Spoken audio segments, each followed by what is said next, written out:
विश्वास केडी केडी मल थींदो आ कि हमेशा त हिकु ॾींहुं न रहंदो आ, हमेशा त सोजरो न हूंदो आ, कॾहिं राति बि ईंदी आहे ऐं राति आई आहे त वरी ज़रूरु सुबुह बि थींदो।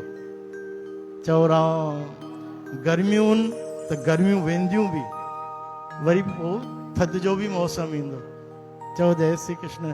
तीअं हमेशा सुख बि न रहंदा, सुख दुख दुई दर कपड़े पहिरे जाए मनुख, इन करे चवनि था भोगींदा वञो सुख दुख भोगे जाओ, लेखा सब मिटाते जाओ। कोई होलसेल किराने दुकान खां असांजा भावर या कोई किराने वारो जीअं वेठा आहिनि हिते, त उहो या कोई वॾी फैमिलीअ में हिकिड़ो बोरो वठी ईंदा आहिनि किराने दुकान तां आलूअ जो, हूंदो आहे न भाई, त आलू प्याज वारे खां बोरो वठी ईंदा आहिनि त 40 किलो या 50 किलो जो हूंदो आहे शायदि। त 40 किलो आलू वठी अचो बोरो, त उन में 2-3 किलो नंढा नंढा निकिरंदा आहिनि ऐं कुझु कुझु त किलो खनि त सड़ियल बि निकिरंदा। चओ राम, छा उहो किराने वारा उहो आलूअ जो बोरो उनखे वापसि ॾियण वेंदा आहिनि छा? 1 किलो आलू ख़राब थियनि त न ॾींदा। बसि इहो ई त आहे कि दुख बि अगरि मालिक एॾो ॾिनो आहे, अगरि एॾो सुख ॾिनो आहे ऐं थोरो सो अगरि दुख रूपी उहे थोरो सो 1 किलो आलू अची विया त कोई ॻाल्हि न आहे, कढी करे फिटा कर।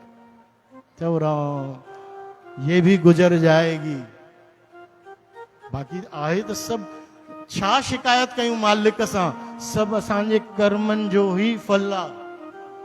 चओ राम। इन करे संत कबीरदास चवनि था सहज रहो। चवनि था कीअं हुजणो खपे भक्त खे, चवनि था भक्त खे ईअं हुजणो खपे कि जाॾे मालिक वठी हले, जाॾे हवा वठी हले, जीअं कंकड़ पत्थर हूंदो आहे त जाॾे हवा उनखे उॾामी वठी हले तीअं वेंदो आहे, तीअं थी वञे।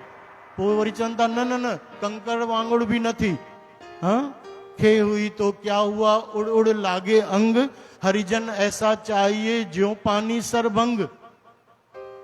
पाणीअ वांगुरु थी, जीअं पाणीअ खे काथे बि हार त ढलान में हली वेंदो आहे, काॾे जाॾे बि उनखे रस्तो मिलंदो आहे उते बीह रहंदो आहे, खॾे में जंहिंसां मिलाएसि उन सां मिली वेंदो, खीर में मिलाएसि त खीर में, कंहिंसां बि मिलाएसि मिली वेंदो पाणी। चओ राव तीअं जो पानी सरभंग, ती पाणीअ वांगुरु थी वञे। वरी चवनि था न न पाणीअ वांगुरु बि न थी, छो? अरे गर्मियुनि जा ॾींहं हूंदा आहिनि, घाघर भरियल पई आहे ऐं उस में ॾाढी उस में उहो पाणी बि गरम थी वेंदो।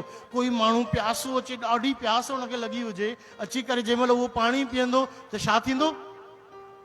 उनजी प्यास हिसाब, अरे पाणी त एॾो गरम, चवंदो अरे बाप रे पाणी बि एॾो गरम आहे।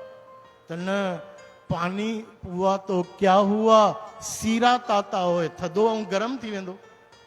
थधि में एॾो थधो पाणी की उन में सनान बि न कंदा आहियूं असां, गरम कंदा आहियूं। त चवनि त पाणीअ वांगुरु बि न थी, त अरे त कीअं थियूं? त पोइ आख़िरी में था चवनि पानी हुआ तो क्या हुआ सीरा ताता होए, हरिजन ऐसा चाहिए जैसा हरि ही होए। संता भगवान जो भक्त ईअं ई थियणो खपे जीअं भगवान आहे। हे प्रभु जीअं तूं रखे जोत दुभावे, साई भलीकार तूं सदा सलामत निरंकार। अचो प्यारी साहब।